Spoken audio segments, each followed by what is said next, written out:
Good morning, everybody, and welcome to this Forex analysis dedicated to the US dollar major pairs. Let's start with USD Yen.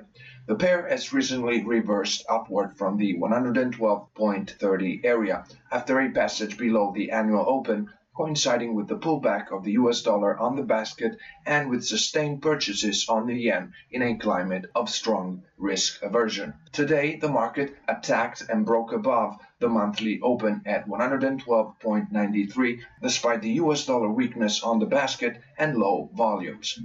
The percentage profile remains clearly positive at a 6-monthly level, with a gain of more than 2%. Therefore, if we were to see a close above the monthly open, it would increase the probabilities of an upward continuation in the direction of the next short-term resistance level at 113.50, opening of the bearish order block from the beginning of November. It would be the turn of the quarterly time frame in positive territory at 0.5% distance to confirm the resuming of the uptrend in the direction of the highs from the beginning of October.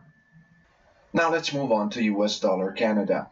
After yesterday's rally started from the short-term support area identified around the monthly open, the market is recording a slight correction after the failed attempt of the upward violation of the previous daily high. The monthly statistic gives a 68.18% probability to see the pair close a bullish candlestick in November, and the price action moves above the weekly and monthly highs and above the higher cyclical moving averages of the EMA dashboard. With a short-term support, previous resistance in the 132.60, 132.40 area, a quick pickup would confirm the hypothesis of a continuation towards the highs from the end of June in the 133.80, 134 area.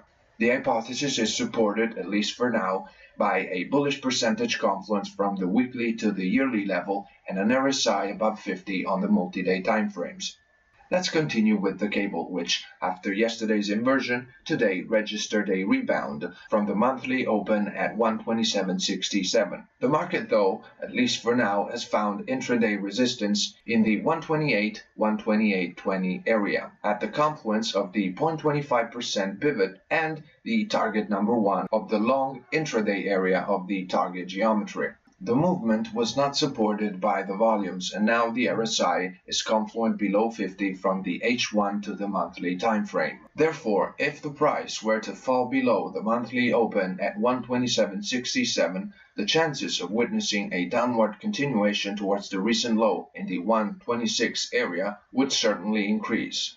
And let's close with the fiber, which at the beginning of the session scored a rebound from the lows registered yesterday after the downward reversal from the 114.70 area. The price has met intraday resistance in the 0.25% pivot area and target number 2 of the daily long zone of the target geometry. Similarly to the cable, the movement was not supported by substantial volumes, and the RSI remains below the 50 threshold on the multi-day timeframes. A return below the daily open, which now seems unlikely, could lead to a continuation to the downside. But should the market continue to find resistance at an intraday level and resume the descent, we would wait for a return below the monthly open at 113.14 to get confirmation of the recovery of the bearish trend. So that's all for this analysis. Thank you for your attention. Good day and good trading from the Mini Broker Club.